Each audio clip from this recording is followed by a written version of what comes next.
Alors Marc Baudot, on a eu plusieurs mois de sécheresse, on a eu des périodes caniculaires. Les agriculteurs sont évidemment touchés de plein fouet. Ma première question, c'est déjà, est-ce que c'est la même calamité pour les éleveurs que pour les exploitations qui sont plus orientées vers les céréales? Alors non, c'est pas tout à fait pareil. On a aujourd'hui des exploitations d'élevage souffrent beaucoup plus que les céréaliers. Céréaliers, dans la grande majorité, on fait une bonne moisson. Et c'est surtout les éleveurs qui subissent la sécheresse depuis le mois de juin. Alors avant que vous développiez davantage, je vous propose de regarder l'exemple d'un agriculteur éleveur à Barst, Laurent Pierre. Dans son exploitation, les difficultés rencontrées sont multiples. Alors explication ou début d'explication dans ce reportage de Maxime Lefebvre, filmé en début de semaine dernière. Partout, le constat est le même. Les ravages de la sécheresse qui sévit dans le pays sont visibles à la couleur de l'herbe ou de ce qu'il en reste. À Barst, Laurent Pierre s'occupe d'une exploitation de polyculture élevage d'environ 170 hectares. Il dresse le bilan de cet été record. Alors je vais me permettre de dire que le bilan pour cette année, je pense qu'il est plus ou moins catastrophique. Suite à un printemps long, froid, c'est-à-dire tardif, plutôt tardif. Et on a eu des froids, des gelées tardives, c'est-à-dire au mois d'avril encore, ce qui nous a amené à sortir les bêtes assez tard en pâture, qui a freiné la pousse de l'herbe. Ensuite, on est passé donc à la période fenaison en rubanage, c'est-à-dire mai-juin, donc où la production a été faible. Par contre, on a un point positif, c'est qu'elle était de qualité relativement correcte. Les semis de maïs donc effectués sur la fin avril, début mai, ont eux aussi souffert donc de la vague de sec que l'on vit encore aujourd'hui. Donc, ce qui a fait des très mauvaises pousses et repousses en herbe. On peut le voir dans les prairies derrière nous. Tout est séché, grillé, donc ce qui nous amène à pomper dans nos stocks fourragers qui servent normalement à nourrir le bétail l'hiver. Et ça fait depuis, on va dire, fin juin, début juillet, qu'on nourrit les bêtes au parc comme si elles étaient à l'étable. Dans cette exploitation, les 2/3 des élevages sont des cultures fourragères qui servent à nourrir les animaux. Alors que pas un nuage de pluie n'a humidifié les sols depuis plusieurs mois, l'automne et l'hiver qui arrivent risquent d'être aussi compliqués à gérer. Alors j'ai toujours eu une petite lueur d'espoir. On est aujourd'hui début septembre et je me rends compte que toujours pas une goutte de pluie.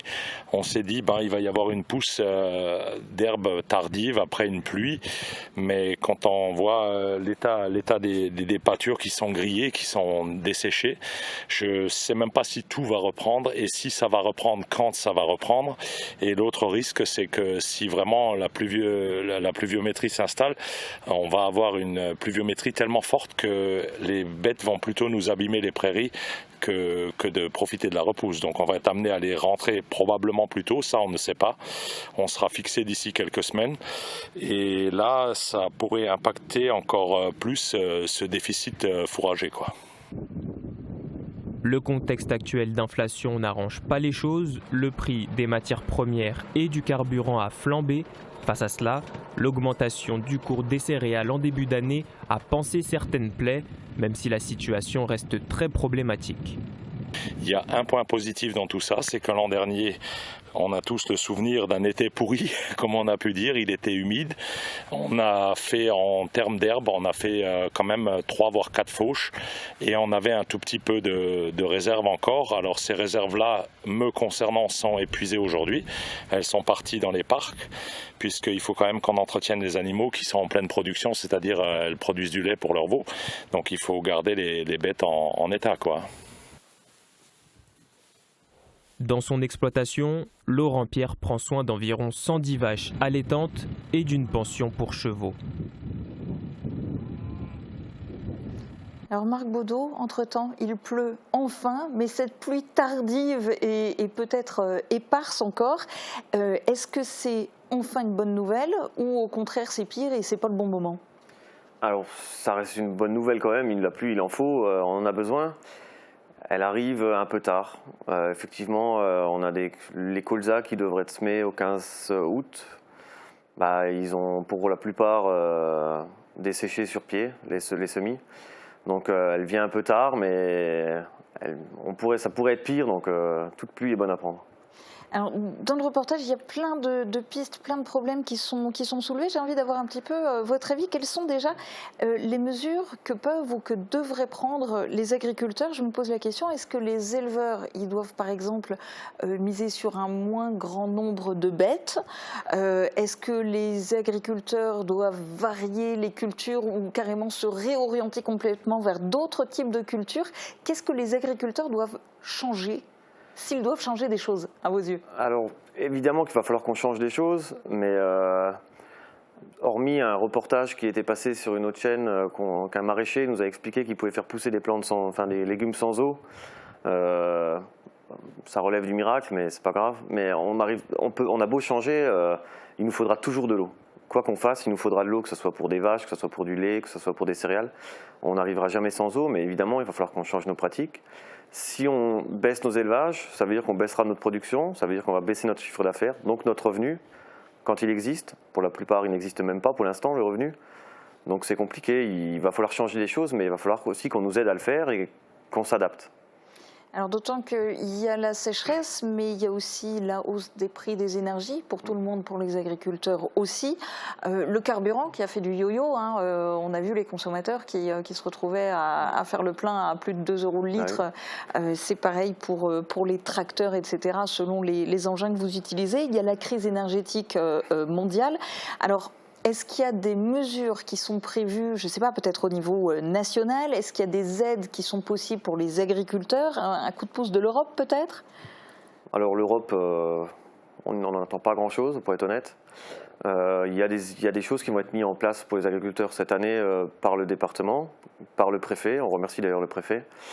Mais ça ne va pas suffire. Il va nous falloir des aides de la région, du département et des aides nationales. Au niveau national, aujourd'hui, on va avoir les calamités agricoles, ce qui va nous donner un petit coup de pouce, mais c'est des mesures qu'on avait déjà à l'époque, en 2018-2019, aux précédentes sécheresses qui étaient sans aucune mesure avec celle-ci. Mais donc, à sécheresse exceptionnelle, il va nous falloir des aides exceptionnelles, ou alors il faudra qu'on accepte, que le citoyen accepte qu'on arrête l'élevage en France. Sinon, on n'aura plus d'élevage. Si on ne nous aide pas aujourd'hui en Moselle, il n'y aura plus d'élevage. Alors il y a des exploitations agricoles qui pratiquent aussi du maraîchage. On va en parler, on va s'intéresser à un produit qui est particulièrement prisé dans la région, la pomme de terre.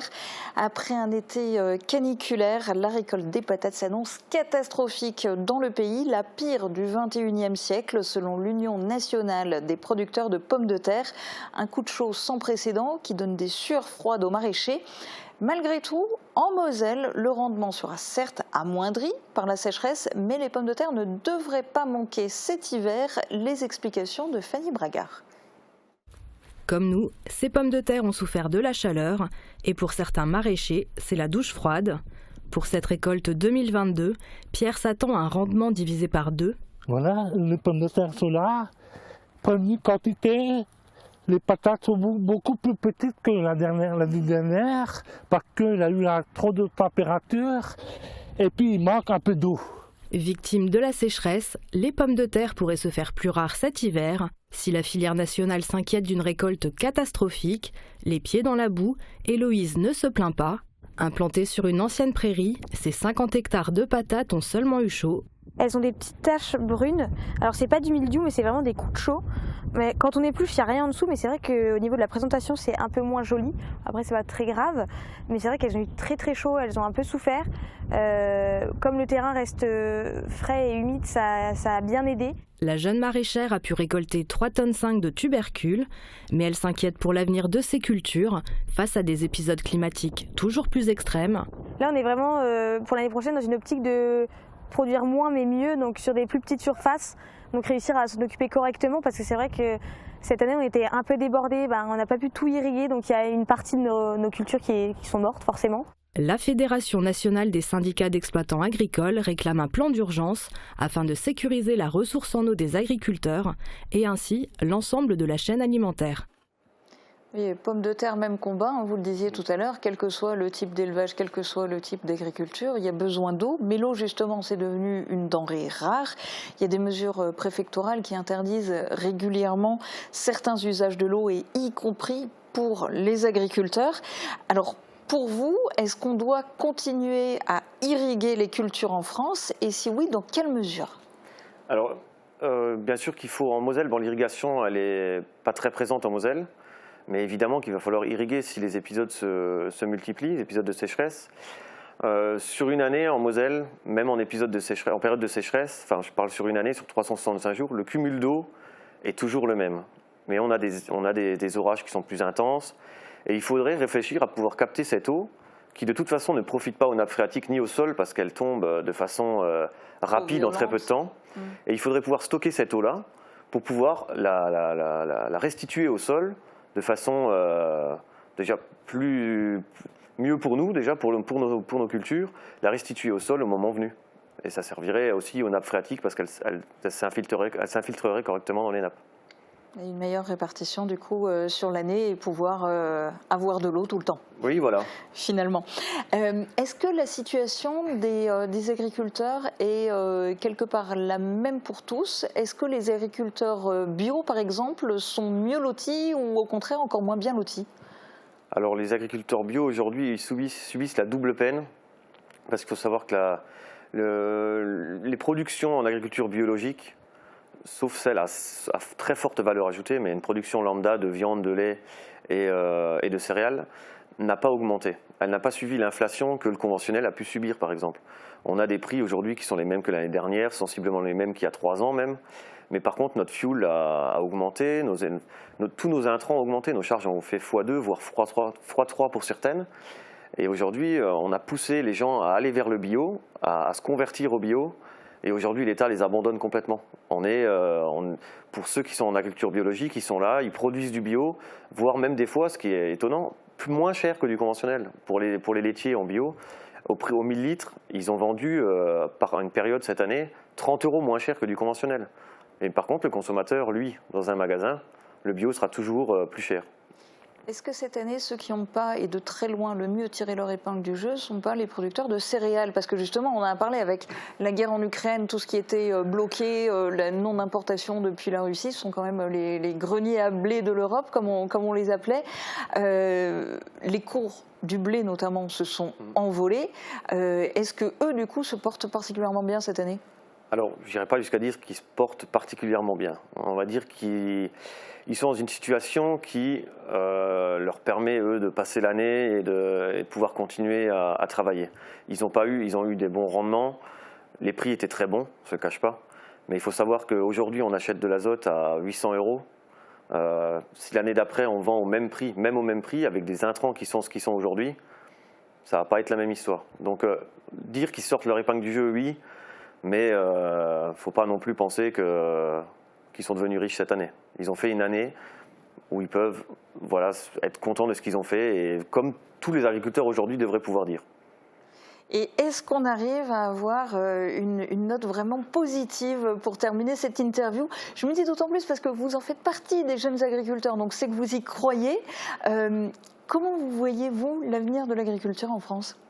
Alors forcément, on est obligé de le voir avec optimisme, sinon je ne serais pas assis là et je ne serais pas agriculteur. Mais on peut dire, voilà, on a la motivation en étant jeune, on est passionné, parce que si on ne serait pas passionné, si on fait ça pour l'argent, on ne le ferait pas. On est passionné, et l'optimisme, on le voit à travers les soutiens que les gens peuvent nous apporter. Mais on a quand même, faut quand même pas se leurrer, on n'est quand même pas serein vis-à-vis du futur. Mais comme on est jeune, on va pouvoir se battre, et on peut lancer un appel à nos dirigeants, et même au niveau régional ou départemental. On est prêt à se battre, nous, pour maintenir une agriculture en Moselle, et surtout l'élevage, que ce soit l'ovin, le caprin, le bovin et l'équin. On se battra pour le maintenir en Moselle. Et donc, s'ils regardent Mosaïque TV et qu'ils nous entendent, qu'ils prennent ça en compte. L'appel au coup de pouce est lancé. Eh bien, bon courage pour la suite. Merci. Et merci beaucoup d'avoir participé à cette émission.